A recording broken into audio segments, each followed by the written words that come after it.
নবীর উম্মত হইতে আপনারা রাজি আছেননি? তাইলে কিছু জিনিস ছাড়তে হইব, কিছু জিনিস ধরতে হইব। কিছু জিনিস ছাড়বেন, আজকে বেশি বলবো না, দুইটা জিনিস ছাড়বেন। একটা হলো সুদ আর একটা হলো ঘুষ। সুদ আর ঘুষ সোনার বাংলায় আসেনি? তাইলে আমরা আখিরি নবীর উম্মত হওয়ার জন্য সুদ ছাড়বো, ঘুষ ছাড়বো, দুইটা জিনিস ছাড়বো। ধরবো একটা জিনিস, বেশি কইলাম না, ধরবো কয়টা জিনিস?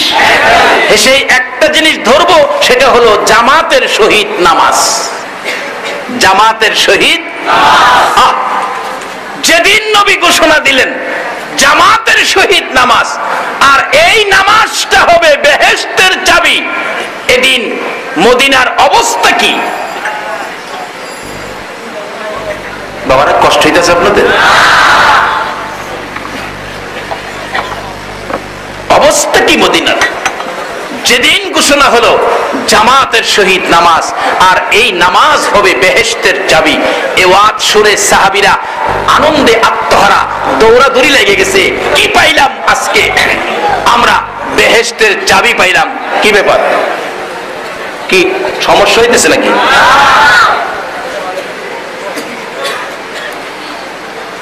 এর মধ্যে আব্দুল্লাহ আনসারী নামে একজন গরিব সাহাবী ছিলেন। এই দৌড়ায় বাড়িতে গেছে, বিবি বিবি, ও বিবি, খবর পাইছো আজকে মসজিদের নববীতে কি ঘোষণা হয়েছে? নামাজ বেহেশতের চাবি রাসূল বলেছে। বলুন মদিনার মহিলারাও রাসূলের কথার গুরুত্ব দিতেন কিনা? অনেক দিনের মহিলারা রাসূলের কথার কোনো গুরুত্ব দেয় না। বিদায় মহিলাদের দাম বাড়লো না কমলো? মাগো, তোমাদের মতো মহিলারা রাসূলের কথার কত গুরুত্ব দিয়েছেন, আর তোমাদের ইজ্জত কত ছিল। বাড়িতে যে রাখতেছে আব্দুল্লাহ আনসারী নামে সাহাবীটা, বিবি বিবি গো, রাসূল আজকে কি ঘোষণা দিয়েছে শুনেছো? নামাজ নাকি বেহেশতের চাবি, এই বেহেশতের চাবি কি তুমি রোজগার করবে? বিবি বলেন, স্বামী আল্লাহর কসম, এই কথা যদি রাসূল বলে থাকে এক ওয়াক্ত নামাজ আমি আর ছাড়বো না। স্বামী কিভাবে নামাজ পড়বো? স্ত্রী দুইটা চোখের পানি ছেড়ে দিলেন। স্বামী, আমরা যে গরিব মানুষ, বাবা গরিবের দল। আব্দুল্লাহ আনসারীর বিবি কান্দে, স্বামী গো আমরা গরিব মানুষ। এত গরিব ছিলেন, তাদের জীবনী লেখে দুইজনে মিলে, স্বামী স্ত্রী মিলে, মানুষ মেলে যাওয়ার মতো দুইজনে মিলে মাত্র একটা কাপড় ছিল। দুইজনে মিলে মাত্র এক কাপড়। আচ্ছা, এরকম গরিব কি আমরা বাংলাদেশে ওখানে আছে? যারা রিক্সা চালায় তাদের ঘরেও যেয়ে দেখবেন সুকেস ভর্তি কাপড়। বিবেক, এক কাপড়ে নামাজ পড়তে হবে রাসূল বলেছে। বলুন রাসূলকে যারা ভালোবাসে, রাসূলের কথা তারা মানে কিনা? যারা ভালোবাসে নবীর জীবনী খুলুন।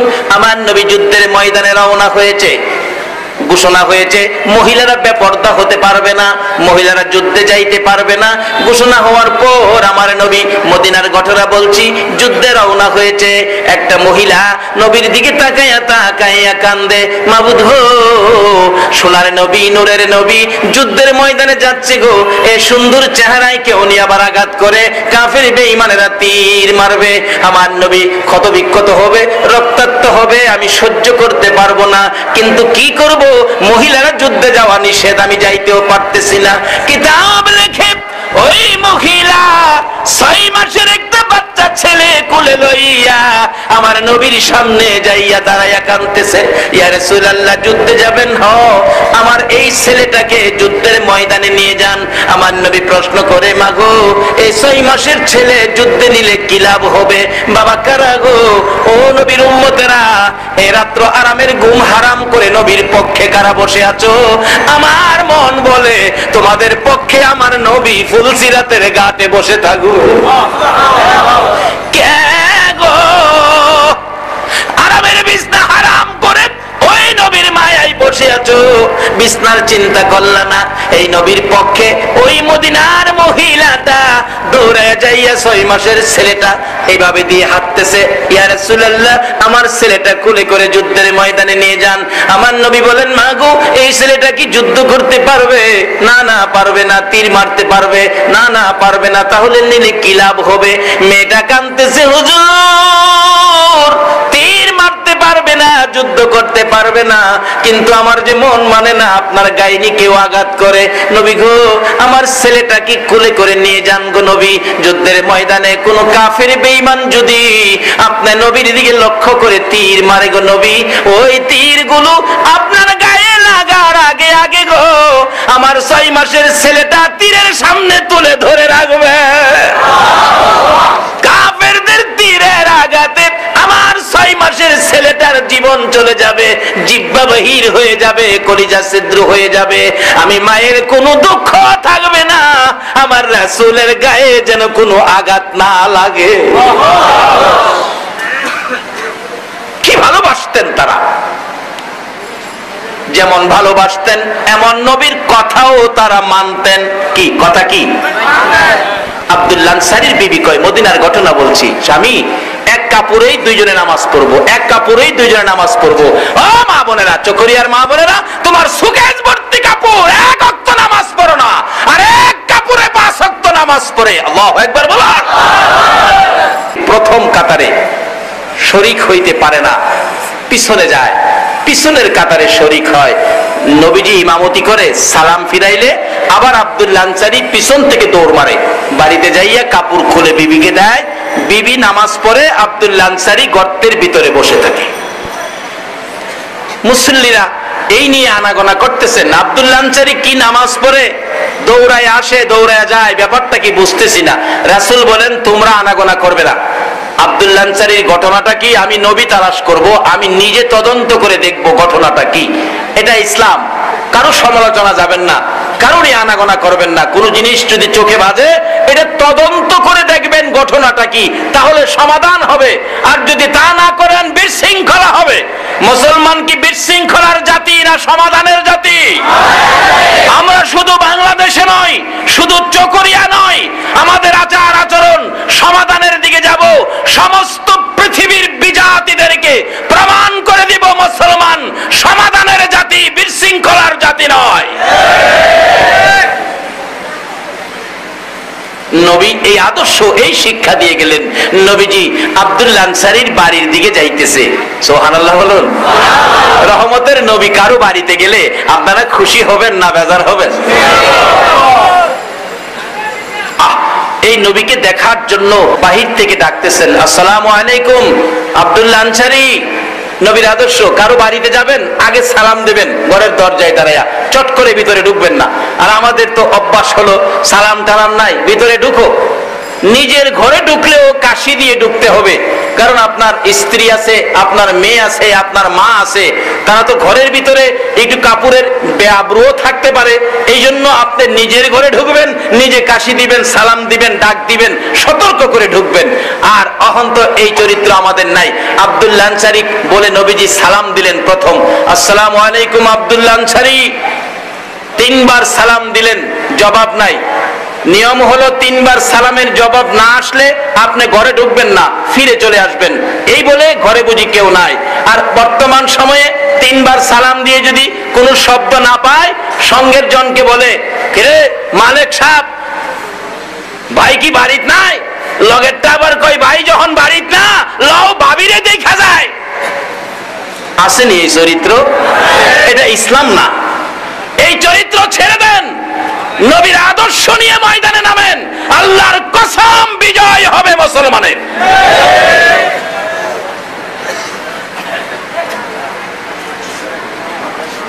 নবীজি 3 বার সালাম দিলেন, জবাব নাই। আব্দুল্লাহ আনসারী উলঙ্গ, তো জবাব দেওয়ার পরিবেশ নাই, কিন্তু গলা কাটা মুরগির মতো ছটফট করতেছে, হাইরে রাসূল আমার বাড়িতে, আমি গরিবের বাড়িতে রাসূল। যে রাসূলকে যদি কেউ ঈমানের সহিত একদিন ঘুমের ঘরে স্বপ্নেও দেখেন, জাহান্নামের আগুন কি হবে বলুন?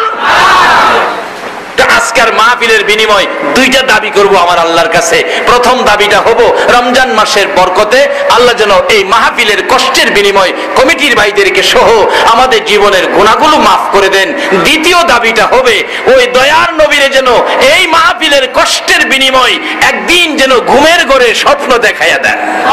এই দুইটা দাবিতে আপনারা কি একমত আছেন? ভাইজান আপনার কষ্ট হইতেছে নি? মাশাআল্লাহ, খুশি হলাম আপনাদের মেয়র সাহেব এত সময় স্টেজে বসে রয়েছে। অন্যান্য জায়গায় দেখছি কদ্দুর বক্তব্য দিয়া জায়গা। যারা এইভাবে আপনাদের পাশে বসে থাকে ওই রকম ব্যক্তিত্বের পাশে থাকা আপনাদের দরকার আছে কিনা বলুন? এটা ইসলাম, এটা ইসলাম। বাবারা ভাইয়েরা, নবীজি চলে যাইতেছে, আব্দুল্লাহ আনসারীর পক্ষ থেকে কোনো জবাব পাইল না। এবার বিবি দৌড়ায় এসে গর্তের কিনারে আইসা রাখতেছে, স্বামী কি করলে তুমি? রাসূল চলে যাইতেছে, জবাব দিলে না। আব্দুল্লাহ আনসারী দুইটা চোখের পানি গাল বেয়ে বেয়ে ছেড়ে দিলেন। বিবি কেমনে রে? আমি জবাব দিব রে? রাসূলের সালামের জবাব দেওয়ার পরিবেশ আমার মধ্যে ছিল না, আমি তো উলঙ্গ। বিবি গর্তের ভিতরে নাইমা কাপড়টা খুলে স্বামীকে দিলে, স্বামী কাপড় পরে পিছনে দৌড় দিছে। বাইরেইয়া দেখে আল্লাহর হাবিব বহু দূর চলে গেছে, পিছন থেকে দৌড়াইয়া যাইতেছে। এমন নবী চলে যাই গো যারে পিছন থেকে ডাক দিয়ে দাঁড় করানো যায় না। নবীরে পিছন থেকে ডাইকা দাঁড় করানো যাইব? এটা কি চকরিয়া মসজিদের ইমাম সাহেব পাইছেন? ইমাম সাহেব জায়গাটা, হ্যাঁ ও মৌলভী কারণ মৌলভীর সাথে এই ব্যবহার করবেন না। নাইবে নবী, নবীর ওয়ারিস, এই মর্যাদা একজন আলেমকে দিতে হবে। একজন নাইবে নবী আলেম রাস্তা দিয়ে হাইটা গেলে নাইবে নবীর ইজ্জতে বরকতে আল্লাহ পাক আশেপাশে কোনো কবরস্থান থাকলে 40 দিনের জন্য কবরের আযাব বন্ধ করে। আর এই মৌলভীর এটা, হ্যাঁ মৌলভী, আল্লাহ আমাদেরকে বুঝ দেখ, সকলে বলো না আমিন।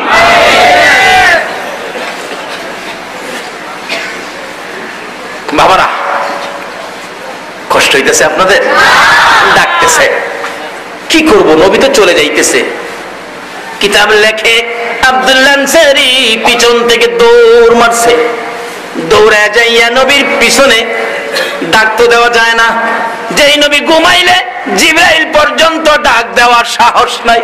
যেই নবী ঘুমাইলে জিবরাইল পর্যন্ত নবীর গায়ে ধরে ধাক্কা দেওয়ার ক্ষমতা নাই। সেই নবী চলে যায়, আমি কিভাবে ডাক দিব, কিভাবে দাঁড় করাবো? কিতাব লেখে আব্দুল্লাহ আনসারী পিছনে যাইয়া পায়ের আওয়াজ বড় করে মারতেছে, পায়ের আওয়াজ ধাপ ধাপ করে মারতেছে।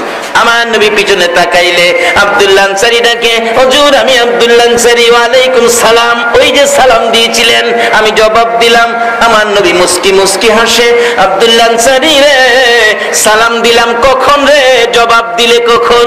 হুজুর হুজুর গো, যেদিন যেই সময় যেই মুহূর্তে আপনি আমাকে সালাম দিয়েছিলেন আমি এমন এক পরিবেশে ছিলাম গো নবী, রাসূলের সালামের জবাব দেওয়ার পরিবেশ ছিল না। বলো কি কি হয়েছিল তোমার?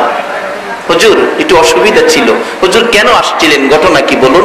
রে আব্দুল্লাহ আনসারী, মসজিদের নববীতে তুমি দৌড়ায় যাও জামাতে নামাজ পড়তে, আবার দৌড়ায় আসো। জি হুজুর, কারণটা? আব্দুল্লাহ আনসারী দুইটা চোখের পানি ছেড়ে দিছে। ইয়া রাসূলুল্লাহ, কারণটা হলো যেদিন আপনি বলেছিলেন জামাতের সহিত নামাজ পড়তে হবে, নামাজ বেহেশতের চাবি হয়ে যাইবে, ওই দিন থেকে আমি আর আমার বিবি দুইজনে মিলে নামাজ পড়ি। আল্লাহর কসম আপনার কথা মানি, আমরা নামাজ ছাড়ি না।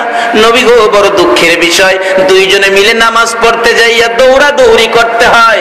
কারণটা হলো হুজুর দুইজনে মিলে ব্যবহার করার মতো আমাদের ঘরের মধ্যে মাত্র একটা কাপড় আছে গো নবী, একটা একটা কাপড়ে দুইজনে মিলে নামাজ পড়ি, বিদায় দৌড়াদৌড়ি করতে হয়। আশ্চর্য, কি বলো তুমি, এক কাপড়ে দুইজনে কিভাবে নামাজ পড়ো? হুজুর, মসজিদে নববীতে যখন জামাতের সময় হয়, আমি আব্দুল্লাহ আনসারী ঘরের ভিতরে গর্ত করেছি, বিবিকে উলঙ্গ করে গর্তের ভিতরে বসাইয়া এই কাপড়টা পরে দৌড়াইয়া জামাতে শরীক হই। জামাত শেষ হলে দৌড়াইয়া বাড়িতে এসে কাপড়টা খুলে বিবিকে দেই, আমি উলঙ্গ হইয়া গর্তে বসে থাকি। হুজুর, যে সময় আপনি আমাকে সালাম দেন গো, আমি আব্দুল্লাহ আনসারী উলঙ্গ ছিলাম, জবাব দিতে পারি নাই, মাফ করে দিয়েন। আমার নবী চোখের পানি ছেড়ে দিলেন, আব্দুল্লাহ আনসারী রে, এইভাবে নামাজ পড়ো দুইজনে মিলে এক কাপড়ে, আসো আমি দেখবো গর্তটা শরীয়ত সম্মত কিনা। দরজা খুলে দিলে আমার নবী বাহির থেকে দাঁড়াইয়া দেখে গর্তটা এত গভীর ছিল, ভিতরে মানুষ আছে কিনা বোঝা যায় না, মেয়ে না পুরুষ ধরা যায় না। আমার নবী বাহির থেকে ঘোষণা দিলেন, আব্দুল্লাহ আনসারী রে, আমি নবী বলে দিলাম তোদের জান্নাতের চাবি রোজগার হইয়া গেছে। আরে মোমেন সবাই মিলে নামাজ পড়িতে, বলুন, আরে মোমেন সবাই মিলে নামাজ পড়িতে, নামাজেতে খুদার দিদার ভাগ্যে জুটিবে। হাইরে নামাজেতে খুদার, নামাজ হলো মেরাজ শরীফ, নামাজিরা নয় যে গরিব। নামাজ হলো মেরাজ শরীফ, নামাজিরা নয় যে গরিব। জান্নাতেরই চাবি পাবে বলছে রাসূলে, জান্নাতেরই চাবি পাবে বলছে রাসূলে। নামাজেতে খুদার দিদার ভাগ্যে জুটিবে। হাইরে নামাজেতে, নামাজিরা আল্লাহর মেহমান, হাসরেতে পাবে সম্মান। নামাজিরা আল্লাহর, হাসরেতে পাবে সম্মান। ফুলসিরাত পার হবে তারা বিজলির আকারে, ফুলসিরাত পার হবে তারা বিজলির আকারে। নামাজেতে খুদার দিদার ভাগ্যে জুটিবে। হাইরে নামাজেতে, বাবারা খালি নামাজ পড়েই যাইবেন এটাও ভাববেন না, আরো কিন্তু গঠন আছে।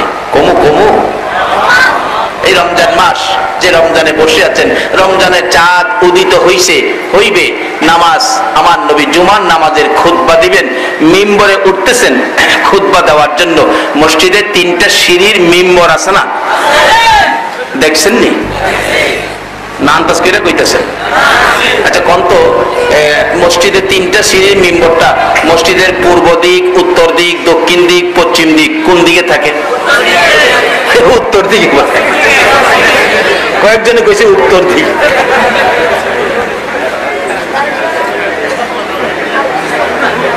যা কোন আর কি একটা, আসলে এটা কোন দিকে থাকে? হ্যাঁ শিখেন, কোন দিকে। যদি বিশ্বাস না হয় এই শুক্রবারে মসজিদে গিয়ে দেখেন। কই গিয়া দেখবেন? নবীজি খুতবা দিবেন, জুমার খুতবা দেওয়ার জন্য মসজিদের সিঁড়ির মধ্যে, মসজিদের নববীর মিম্বরের সিঁড়ির মধ্যে পাও দিবেন, এমন সময় জিবরাইল আলাইহিস সালাম আয়েশা ডাক দিছে, ইয়া রাসূলুল্লাহ দাঁড়ান, কি ব্যাপার? আপনার 3 কিসিমের উম্মতের জন্য আল্লাহর পক্ষ থেকে লানত নিয়ে আসছি, আপনি আমিন লাগাই দেন। আচ্ছা কোন তো, আল্লাহর পক্ষ থেকে লানত নবী যদি আমিন লাগাই দেয়, এটা কাটবার মতো কোন ব্যক্তি পৃথিবীতে আছে? জাতিসংঘে এটা পারবো? বুশে পারবো? এর বাপে পারবো? আমার নবী চোখের পানি ছেড়ে দিছে। জিবরাইল, যেই উম্মতের মায়ায় রে 24 ঘন্টা কান্দি, আল্লাহু আকবার, উম্মতের মায়ায় আমার নবী কত ব্যথায় ব্যথিত। যেদিন নবী এই জগৎ থেকে বিদায় হয়ে যাবেন, আমার আল্লাহ প্রস্তাব করেছিলেন জিবরাইলের মাধ্যমে, জিবরাইল রে, আমার বন্ধু এই জমিনে বহু জায়গায় মার খেয়েছে, বহু জমিনে বন্ধুর পবিত্র রক্ত মুবারক লেগে আছে, এই জমিনের মধ্যে রক্ত মাখা মাটির মধ্যে আমার বন্ধুর দাফন হবে না রে, বন্ধুর কাছে প্রস্তাব নিয়ে যাও, বন্ধুর দেহ মুবারক আমার আরশের ডাইন পাশে দাফন করা হবে। জিবরাইল কয়, প্রভু গো, কি খুশি হবে আপনার নবী, এই প্রস্তাব তো কোনো নবী রাসূলের জন্য করেন নাই, কাজী খুব খুশি হবে আপনার নবী। আমার আল্লাহ বলেন, জিবরাইল, ও জিবরাইল, আমি তো চাই আমার বন্ধু খুশি করতে, যাও প্রস্তাব নিয়ে যাও। জিবরাইল হাজির, ইয়া রাসূলুল্লাহ, আল্লাহর সালাম গ্রহণ করুন। আমি জিবরাইলের সালাম গ্রহণ করুন। একটা প্রস্তাব, বড় সুন্দর প্রস্তাব। কি প্রস্তাব রে জিবরাইল? হুজুর, আপনার দেহ মুবারক আল্লাহর আরশের ডাইন পাশে দাফন হবে, আপনি রাজি হন, খুশি হন, গ্রহণ করুন। আমার নবী দুইটা চোখের পানি গাল বেয়ে ছেড়ে দিছে। জিবরাইল বলেন, আশ্চর্য হলাম, এত সুন্দর প্রস্তাব শুনে চোখের পানি ছেড়ে দিলেন, খুশি হলেন না, কারণ কি, ঘটনা কি? আমার নবী ডাকে, জিবরাইল, ও জিবরাইল, শুনো রে, আমি কোন ব্যথায় চোখের পানি ছেড়ে দিলাম? আমার দাফন যদি আল্লাহর আরশের ডান পাশে হয়, আমি জানতে চাই রে, আমার গুনাহগার উম্মতের দাফন কই হবে? জিবরাইল বলেন, ইয়া রাসূলুল্লাহ, আপনার উম্মতের দাফন এই জমিনের মধ্যে হবে। আমার নবী কান্দে, জিবরাইল রে, না না, এই প্রস্তাব আমি রাখতে পারবো না রে জিবরাইল, আমার উম্মতেরা এই জমিনে থাকবে, আমি নবী আরশে থাকতে পারবো না। আমার পক্ষ থেকে একটা প্রস্তাব আমার প্রভুর দরবারে তুলে ধরো, আমার উম্মতেরা যদি এই জমিনে থাকে রে, আমি নবী আরশে যাব না, আমি আমার তামাম পৃথিবীর উম্মতের ব্যথা বুকে লইয়া রে আমি সোনার মদিনার মাটিতে থাকবো। বলুন, নবী এখনো সোনার মদিনার মাটিতে আছে কিনা? আপনাদেরকে ছেড়ে আরশে যায় না। আজকে সেই নবীর আদর্শ নাই। কতজনের আদর্শ বাড়ি করে ঢুকাইলেন, চাচার ছবি, চাচির ছবি দিয়া ঘর বাইরে রাখছে, নবীর আদর্শের কোনো একটা স্মৃতি ঘরে নাই।